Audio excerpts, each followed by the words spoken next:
किसान भाइयों, हमारी गेहूं की फसल 40 से 50 दिन की हो रही और जिस तरीके से हमारी फसल को ग्रोथ करना चाहिए था उस तरीके से ग्रोथ नहीं हो पा रहा है। यानी कल्ले जो है बहुत ज़्यादा नहीं दिख पा रहे हैं या कल्ले बहुत छोटे बड़े दिख रहे हैं और कल्ले बहुत बढ़िया ग्रोथ नहीं कर रहे हैं। तो हमें इस समय क्या करना चाहिए, कौन से खाद उर्वरक डालने चाहिए और कौन सा स्प्रे लगाना चाहिए जिससे जो हमारे गेहूं के पौधों में छोटे छोटे कल्ले निकले हैं वो समान रूप से बढ़वार करें और सभी कल्ले जो है बालियों तक पहुँचे और सभी में स्वस्थ बाली निकले। तो किसान भाई, जानकारी शुरू करने से पहले एक छोटी सी रिक्वेस्ट है, जो हमारे किसान साथी चैनल पर नए हो चैनल को सब्सक्राइब कर ले और पास वाली घंटी को अवश्य दबा दें ताकि आने वाली जानकारी आप तक सबसे पहले पहुंचती रहे। अब किसान भाई शुरू करते हैं।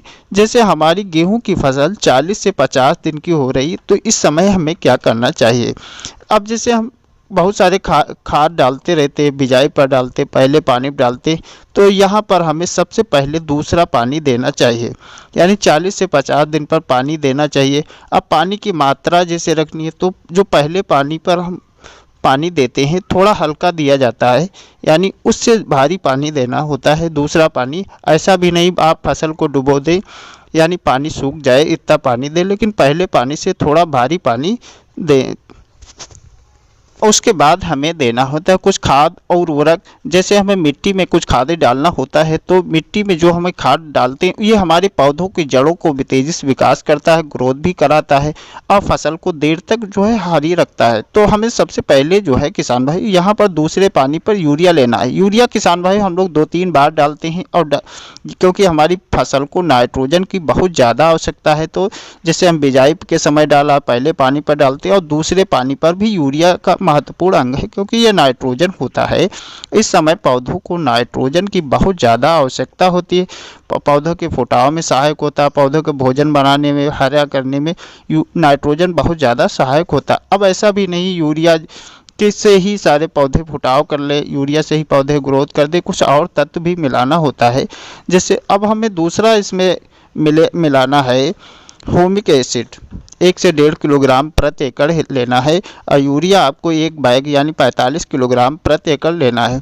ह्यूमिक एसिड से हमें क्या फ़ायदे होते हैं। ह्यूमिक एसिड जैसे हमारी मिट्टी का पीएच ज़्यादा होता है, तो यहाँ जो हमने खादें पहले बहुत सारे तत्व डाले हैं, बहुत सारे, तो वो जो है अघुलनशील हो जाते हैं यानी मिट्टी में रह जाते हैं, वो पौधों को नहीं प्राप्त हो पाते। तो जब हम ह्यूमिक एसिड का प्रयोग कर देते हैं तो जो तत्व हमारे छिपे रहते हैं मिट्टी में वो दोबारा पौधों ग्रहण कर लेते हैं, मिट्टी भुरभुरी हो जाती है, जड़ों का तेजी से विकास होने लगता है और पौधे जो प्रकाश संश्लेषण से भोजन बनाते हैं उसमें भी काफ़ी सहायक होता है ह्यूमिक एसिड।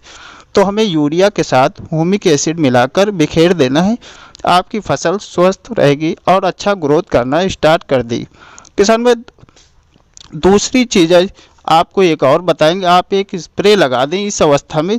जैसे आप पहले स्प्रे नहीं लगाया है पहले पानी पर, तो इस पानी पर स्प्रे अवश्य लगा दें, तो फसल आपकी बहुत अच्छा ग्रोथ करना स्टार्ट कर देगी। तो स्प्रे में हमें क्या लेना है किसान में, सबसे पहले हमको यूरिया लेना है क्योंकि यूरिया तो हमारा आवश्यक तत्व है, नाइट्रोजन होता है। 1 से 1.5 किलोग्राम प्रति एकड़ के हिसाब से हमें यूरिया लेना है और दूसरा तत्व हमें जो है जिंक मिलाना है।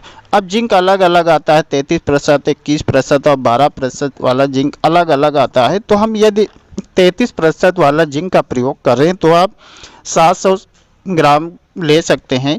यदि 21% वाला जिंक का प्रयोग कर रहे हैं तो आप 1 किलोग्राम भी ले सकते हैं। और यदि आप 12% यानी चिलेटेड जिंक का प्रयोग कर रहे हैं तो आप जो है 100 से 120 ग्राम जिंक का प्रयोग कर ले। और क्योंकि जिंक हमारे पौधों के लिए बहुत सहायक तत्व होता है, जिंक की बहुत ज़्यादा आवश्यकता होती पौधों को। और दूसरा एक लेना है मैग्नीशियम सल्फेट 1 किलोग्राम। ये पौधों की ग्रोथ, रुकी हुई ग्रोथ जो होती है उसको स्टार्ट कर देता है। पौधे जिसे बढ़वार कर रहे हैं वहाँ पर पीले हो जाते हैं तो फौरन ये हरा कर देता है। और अगला लेना है फेरस सल्फेट 500 ग्राम। ये पौधे हमारे होते हैं, भोजन बनाते हैं, क्लोरोफिल के माध्यम से हरे होते हैं, प्रकाश संश्लेषण उसमें सहायक होता है, क्लोरोफिल का निर्माण भी करता है। तो हमें ये चारों तत्वों को मिलाना है और आप स्प्रे कर देना है।